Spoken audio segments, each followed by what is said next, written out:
No vídeo de hoje, Jesse Lingard no Timão. Não é que ele veio para o Brasil mesmo, rapaz?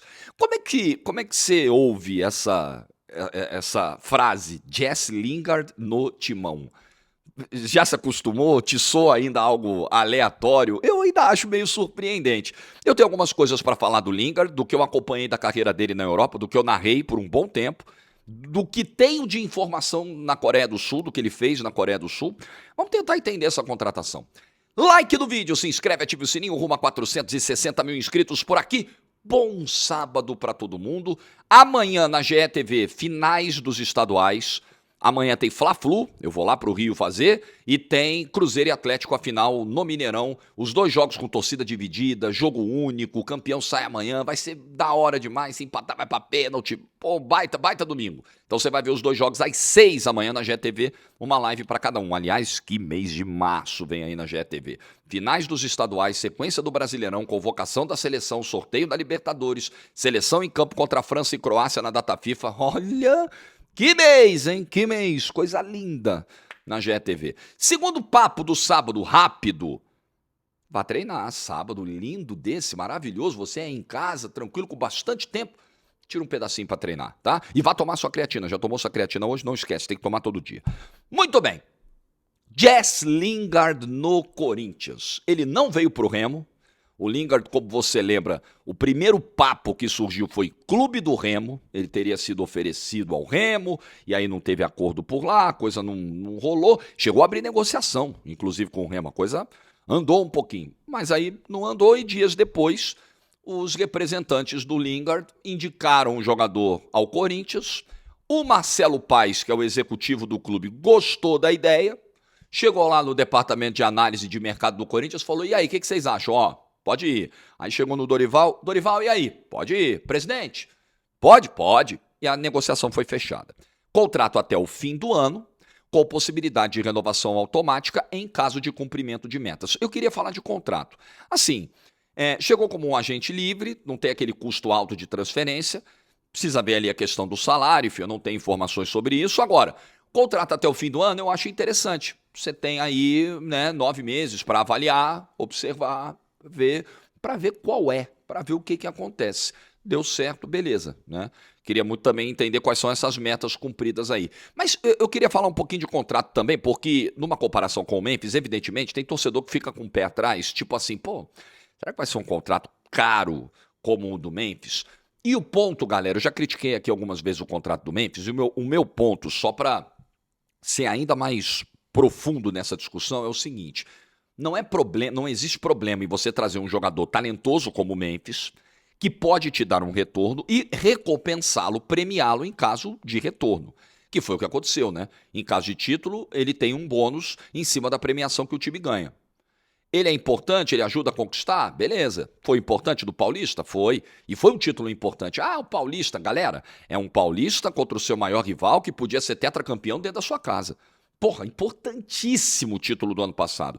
E o título da Copa do Brasil. O Memphis faz o gol que sacramenta a conquista dentro do Maracanã. Lógico que ele foi importante. Não tem problema nenhum, ele recebeu bônus por isso. Isso é uma prática comum, muitas vezes, em contratos de futebol.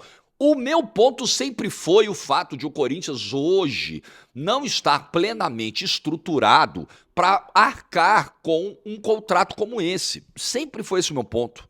Ah, porque é melhor pagar isso pro Memphis do que pagar para um Bagre. Eu concordo, galera, é óbvio, eu concordo. Mas você tá pronto para isso? O Corinthians, nesse momento, tá querendo vender o André. O Milan chegou botando 17 milhões de euros na mesa. E o Dorival desesperado. O Corinthians desesperado para vender, para pagar dívida, né? E o Dorival desesperado para não perder jogador. Chega numa coletiva e fala: não, pelo amor de Deus, se o planejamento foi esse, vender jogador, eu vou embora. Pô, o Dorival chegou a ameaçar pedir demissão, cara. Foi o papo ali depois da eliminação pro Novo Horizontino no Campeonato Paulista. Então, porque ele sabe que se vende o André, o dinheiro não vai ser para trazer outro jogador.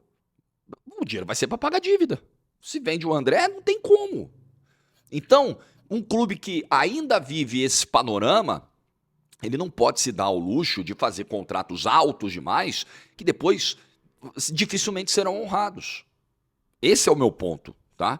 É só isso, sobre o Memphis. Porque como, né, tá vindo um cara que jogou na Premier League, assim como o Memphis e tal, tá vindo um europeu, o Memphis holandês, ele em inglês, obviamente as pessoas fazem conexões, eu acho legal falar isso. Porque o Corinthians tem um monte de dívida de curto prazo.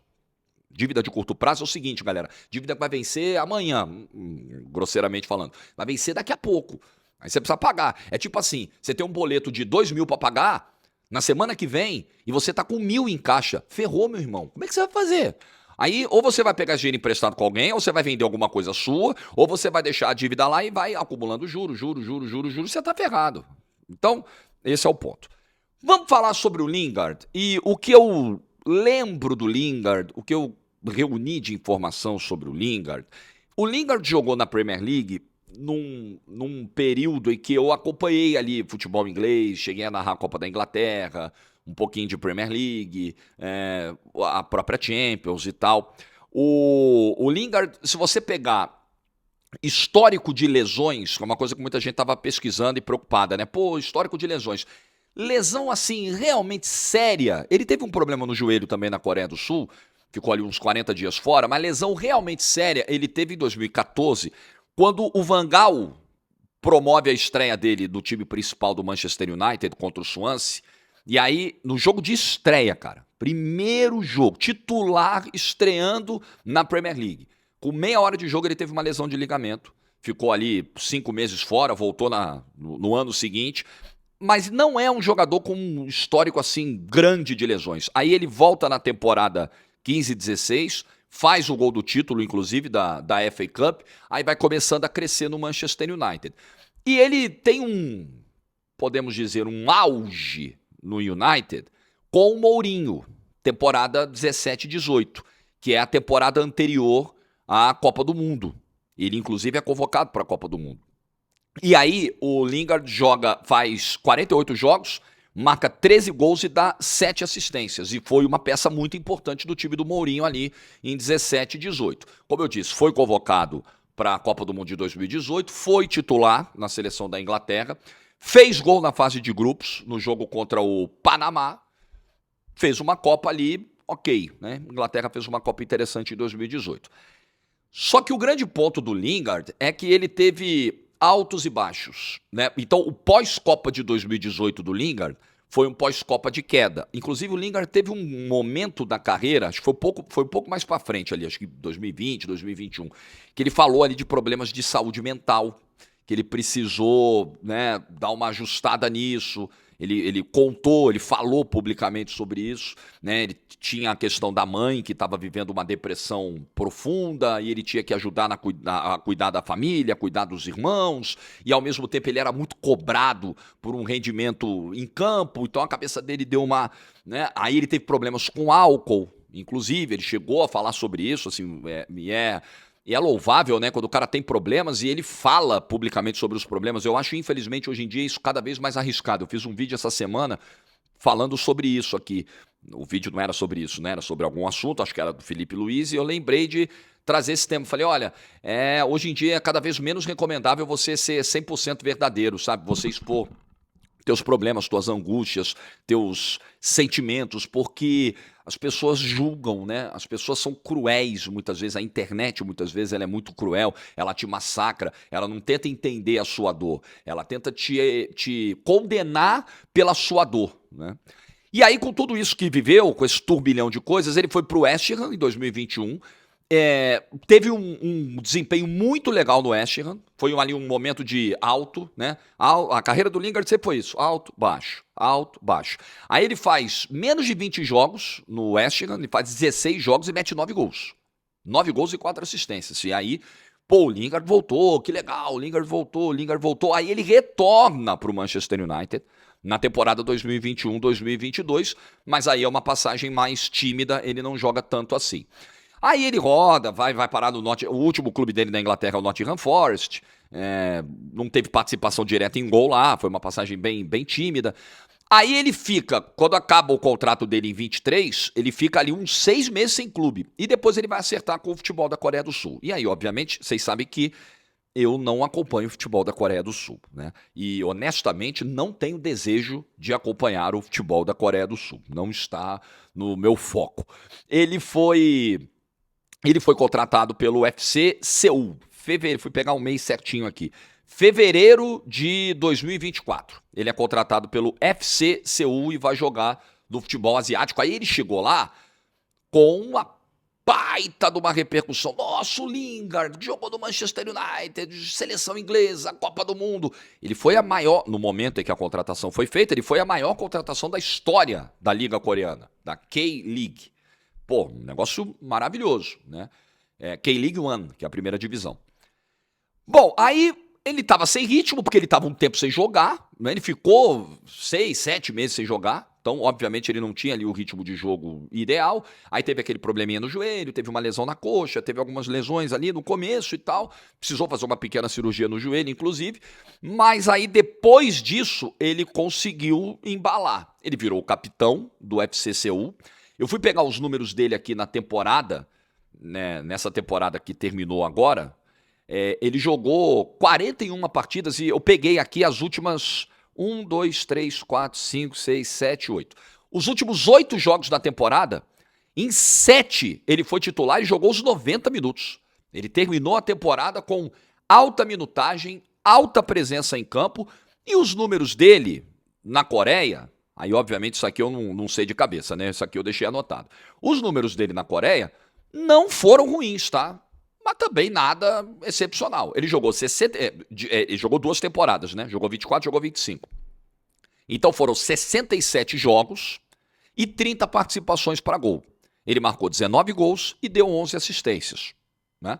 Temporada de 2025, só para você ter uma ideia, foi a primeira vez que ele passou de 10 gols numa única edição de Liga Nacional na carreira. O famoso 2 dígitos aí. Óbvio que você precisa entender que o nível da Liga Sul-Coreana, apesar da gente não acompanhar, a gente sabe, a gente deduz que não é um nível altíssimo, elevado. Tudo bem, ele gerou impacto na Coreia do Sul. Claro que gerou.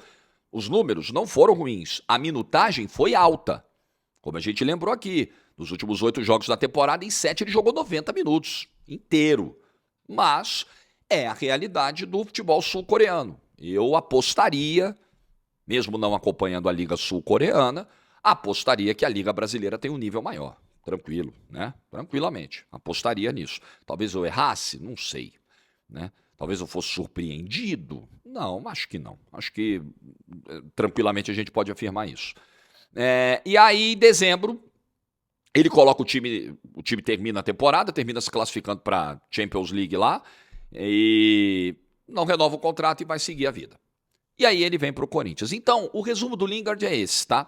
Em termos de características, aí eu posso falar um pouquinho, porque narrei jogos do Lingard, lembro do Lingard. E o Lingard, ele sempre foi muito mais um meia atacante, um 10, mas não aquele 10 clássico pensador. É aquele cara de mobilidade. A pressão pós-perda do Lingard sempre foi muito boa, nos períodos em que fisicamente ele esteve bem. É um jogador que ajuda a recompor, preencher espaço, pressionar para recuperar a bola. Então ele é esse cara muito mais móvel do que pensador, do que aquele condutor que vai parar, mapear o campo. Ele é muito mais um jogador que vai te dar essa intensidade que eu acho que pro futebol brasileiro pode ser um baita diferencial. Cara de muita ocupação de espaço. Cai um pouquinho mais pro lado esquerdo, mas eu não vejo o Lingard necessariamente como um ponta. Eu acho que ele pode eventualmente oferecer isso ao Dorival, um ponta pelo lado esquerdo. Mas ele é muito mais um meia atacante que cai um pouquinho para a esquerda e um segundo atacante. Eu fui olhar as escalações do FC Seul e fui olhar o desenho tático do FC Seul. Em todos os jogos que eu vi aqui na reta final da temporada, era o Lingard de segundo atacante. Não era o Lingard de ponta, porque o time jogava num 4-4-2 ali, praticamente, né, com 2 atacantes, e o Lingard era um desses 2 atacantes. Então, você pegar o último jogo da temporada, é ele e o Chon Seong-hong, é o ataque dos caras. É o Lingard ali como segundo atacante, inclusive fazendo gol, né? No último jogo da temporada, o gol é dele. Um empate 1-1 com o Melbourne City, já na fase de grupos da Champions League de lá. Então, em termos de características, esse é o Lingard, tá? É um jogador de poucas lesões, a gente lembrou aqui, a lesão de ligamento no início, lá no United em 14, e o probleminha no joelho que ele teve na Coreia, mas rapidamente ele voltou e embalou uma sequência de jogos. Jogou quase 70 jogos em 2 anos lá, sem maiores problemas. 33 anos, eu acho que o Lingard ainda fisicamente pode chegar num nível legal no futebol brasileiro. Só um alerta, né? Ele teve um início de difícil, não sei se adaptação, mas assim, demorou um pouquinho para engrenar na Coreia do Sul, até pelos problemas que teve lá. Vamos ver no Brasil, ele já está aí há 2 meses sem jogar, né? O último jogo dele foi em dezembro. Deixa eu ver que dia foi exatamente esse jogo contra o Melbourne. Foi 10 de dezembro. Então tá 3 meses, né? 3 meses sem jogar. Então ele chegou na Coreia sem jogar há 6. Agora ele chega no Brasil sem entrar em campo há 3 meses. Precisa ver ali uma questão de pegar ritmo. Mas parece estar fisicamente bem. Então, não acho o Lingard um craque. Eu acho que existe uma diferença. Comparação com o Memphis, ela é um pouco cruel. Eu acho o Memphis um jogador de mais recurso, mais talento do que o Lingard. Mas acho que o Lingard é aquele tipo de jogador que, se tiver inteiro e se tiver com a cabeça legal, ele pode ser muito útil. Muito útil. Porque ele viveu bons momentos na Inglaterra, ele tem qualidades no aspecto físico, no aspecto da intensidade do jogo, finaliza bem, tem uma boa finalização. Então, eu acho, cara, que como oportunidade de mercado, sem fazer loucuras, eu espero que o Corinthians não esteja fazendo loucuras, porque um clube que deve o que deve não dá para fazer loucura, infelizmente. Seria ótimo se o Corinthians tivesse estruturado para ser uma potência e trazer os caras caros aí e vambora. Mas, pô, galera, não é a realidade hoje. Agora, dentro de uma lógica racional de investimento, eu acho que pode ser interessante. Eu acho que pode. Tô garantindo nada, não garanto nada. Não garanto nem por mim, ainda mais pelos outros. Não garanto nada. Mas eu acho que pode ser. Eu acho que é o famoso tem lenha pra queimar no futebol brasileiro. No futebol ainda. Com 33 anos, cara. Com 33 anos. Tem lenha pra queimar. O fato de ter jogado na Coreia preocupa, mas a gente já viu outros jogadores que vieram de ligas, de países assim que, né? E chegaram aqui no Brasil e corresponderam. Então, pode ser, cara. Pode ser. Eu acho que pode ser. Eu não vou chegar aqui e falar, nossa, bagre, pra que trazer? Olha aí, o Corinthians tá viajando, o Corinthians tá fazendo loucura. Eu não acho. Sinceramente, num primeiro momento, eu não acho. Nunca achei craque. Mas eu acho que pode ser um jogador útil, sim, para a realidade do futebol brasileiro. E assim, eu tô muito curioso para ver a adaptação dele. Eu acho que ter o Memphis ali vai ajudar, com certeza, no dia a dia. Tô muito curioso para ver a recepção do torcedor, como é que vai ser, se vai rolar ali uma conexão entre o Lingard e o torcedor do Corinthians. Nunca me pareceu um cara assim muito midiático. Tô muito curioso para ver como o marketing do Corinthians vai explorar, e parece que já começou, né? Definindo ali que ele vai usar a camisa 77, em alusão ao histórico título paulista de 1977, o fim da fila. Então, tô curioso, é uma oportunidade muito legal, né? Assim, convenhamos, é uma atração para os jogos, mas não é uma atração do nível... Pô, trouxemos um craque que ganhou uma porrada de Champions League, Copa do Mundo, vem encerrar a carreira do Brasil. Não é isso. Mas é no nível... Pô, trouxemos um cara que jogou na Europa um tempão, jogou no United, jogou Copa do Mundo, nunca foi craque, mas assim, é um cara que pode trazer uma coisa diferente. Deixa eu ver esse maluco aí, né? Tipo os carioca falam. Deixa eu ver esse fera aí. Vou lá na Neoquímica ver o que esse cara vai arrumar. Eu acho que ele pode gerar, num primeiro momento, esse tipo de curiosidade. E acho que ele pode dar ao Dorival essas opções, né? Só reforçando. Jogar como um segundo atacante ou jogar como um meio atacante, caindo um pouquinho mais para o lado esquerdo, ajudando muito na pressão pós-perda, não necessariamente como um ponta. Mas pode ser que, estando bem fisicamente, dentro de uma necessidade do Dorival, ele também possa jogar por ali. Cara, é o que eu penso. É a famosa oportunidade de mercado. Se vai dar certo, se não vai dar certo, depende de uma série de fatores. Mas eu não vou olhar com preconceito essa contratação, não. Vamos deixar rolar. Eu acho que pode dar certo. Eu acho que pode ser interessante. Muito bem. Like no vídeo se você ficou até o final. Excelente sábado para você, excelente sábado para todo mundo. Se você acompanhou os jogos do Lingard na Liga Sul-Coreana, traga o seu relato. Se você estava às 4 da manhã assistindo o Lingard jogar no ano passado, traga o seu relato aqui nos comentários. Juízo e tchau!